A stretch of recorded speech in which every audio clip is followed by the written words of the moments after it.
लोग तो गरीबी में खूब मजाक उड़ाते हैं साहब, खूब मजाक, बहुत मजाक। इस देश में अगर किसी की मजाक होती तो सिर्फ गरीब की, और हमारे देश में अगर कोई नियम का पालन करना होता है तो सिर्फ गरीब को।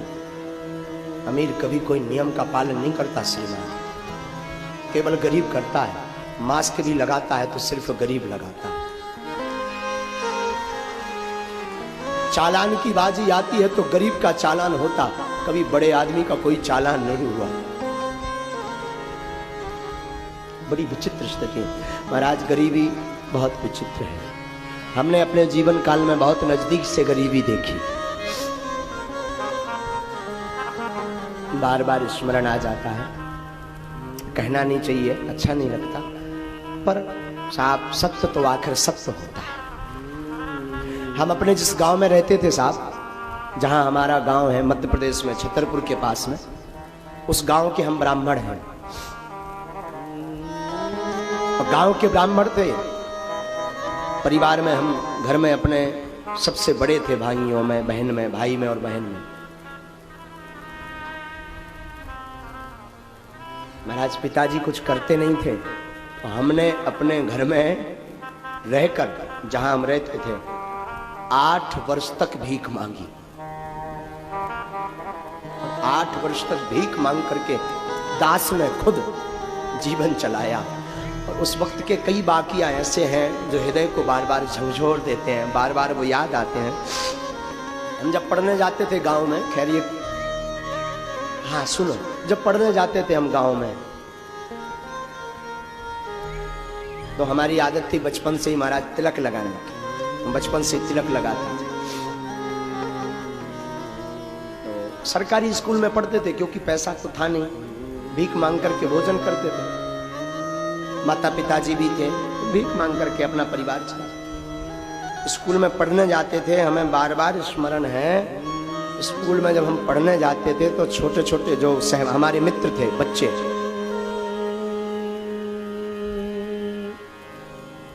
जबरदस्ती सिर पकड़ कर हमारा तिलक मिटा देते थे। जबरदस्ती इसलिए मिटा देते थे, हम इसलिए विरोध नहीं कर पाते थे क्योंकि हम गरीब घर से थे। कोई जब उत्सव होता था 26 जनवरी या 15 अगस्त, तो सबके नए नए कपड़े होते थे। हमारा सिर्फ एक ही कपड़ा होता था, एक कुर्ता, एक पजामा।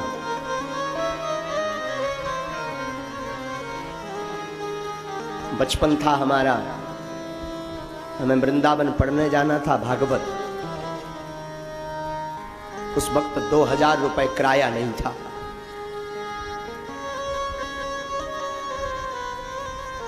तो हमने सोचा कि उधार मांग लिया जाए। तो जो गांव के लोग थे, हमने उन सबको उधार मांगा कि हमें वृंदावन जाना है, 2000 रुपए उधार चाहिए।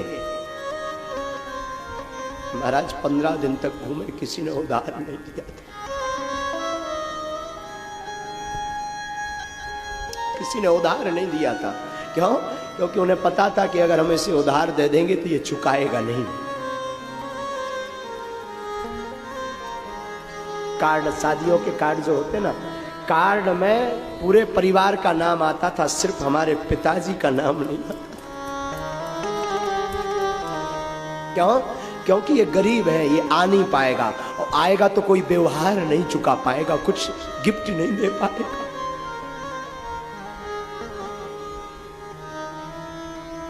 महाराज फिर हम अंत तो गत्वा वृंदावन जा ही नहीं पाए। लेकिन उस समय में भी हमने हनुमान जी के चरणों को नहीं छोड़ा। हमारी माँ हमेशा हमसे बोलती थी, बेटा तुम घर से बाहर जब भी निकलना, मुस्कुराते हुए निकलना, कोई ये ना समझे कि हम गरीब हैं या भूखे हैं। मुस्कुराते हुए निकलना। साहब ये दास अगर बैठा है तो अपनी माँ के कारण बैठा है। मेरी माँ ने मुझे जीवन में बहुत कुछ सिखाया। मेरी माँ बोलती थी, बेटा जब भी घर से बाहर निकलना मुस्कुराते हुए निकलना, कोई ये ना समझ पाए गरीब है और भगवान तुम्हारा कोई नहीं, सिर्फ भगवान है। और साहब ये बात माँ ने बार बार हमारी बुद्धि में रखी। उसका परिणाम है कि एक दिन हनुमान जी ने भी हमारा हाथ पकड़ लिया। वो दिन है कि आज का दिन है साहब। मैं अपनी आप बीती बताता हूं, 4-4, 5-5 दिन तक पार्ले जी, उस जमाने में 1 रुपए का आता था, छोटा पैकेट पार्ले जी, 1-1 रुपए का पार्ले जी खा खा करके पेट भरा हमने। 1-1 रुपए का। उस वक्त कोई उधार नहीं देता। भिक्षा में, ब्राह्मण का काम भिक्षा मांगना है साहब, बुराई नहीं थी। ब्राह्मण का तो काम है भिक्षा मांगना। हम अपना कर्तव्य करते थे, कर्म करते थे। लेकिन मैं लोगों की मानसिकता बता रहा हूं। उस जमाने में जब भिक्षा मांगने जाता था तब लोग ताने देते थे, फिर आ गए साहब। लेकिन मैं प्रार्थना करूं, जिसका कोई नहीं होता उसका परमात्मा होता है।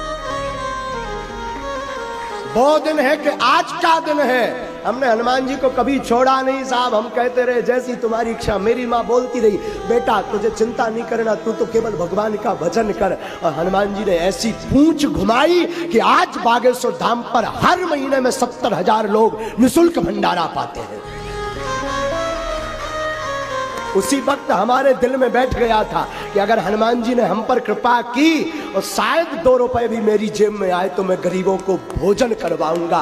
और साहब ये उसी का परिणाम है कि आज बागेश्वर धाम पर प्रति महीने 70-80 हजार लोग निःशुल्क भंडारा पाते थे। और देश का पहला ऐसा धाम बागेश्वर धाम है। हम कहते ना किसी बड़े आदमी की बेटी की शादी हो तो करोड़ों रुपए उसके तोहफे में आ जाते हैं, हाँ या ना? करोड़ों लाखों। और किसी गरीब के घर पर शादी हो तो हम आप ही मात्र 100 रुपए का लिफाफा लेके जाते हैं। हमने विचार किया क्या करना चाहिए, इसलिए बागेश्वर धाम पर हमने संकल्प लिया गुरु कृपा से कि धाम पर जो भी चढ़ोतरी आएगी उससे गरीब कन्याओं का विवाह करेंगे। मैं प्रार्थना करना चाहता हूं नागपुर महाराष्ट्र के आप सबसे, आप एक घड़ी बड़े आदमी का इनविटेशन छोड़ देना, बड़े आदमी के घर पर जाना छोड़ देना, पर एक बात गांठ बांध ले, गरीब गरीबी के कारण अगर आपको कार्ड भी ना दे पाए तो बिना बुलाए जाना और उसके घर पर कुछ देकर जरूर आना। इतना जरूर कर। तुम्हें सौगंध है अपने ईमान की, सौगंध है तुम्हें अपने ईमान की, क्योंकि साहब इनका तो सिर्फ परमात्मा होता है। और मैं व्यासपीठ से बोलूं तो बुरा नहीं होगा, जिसका कोई ना हो आ जाना हमारी गली में। बागेश्वर धाम खुला था, खुला है, खुला रहेगा।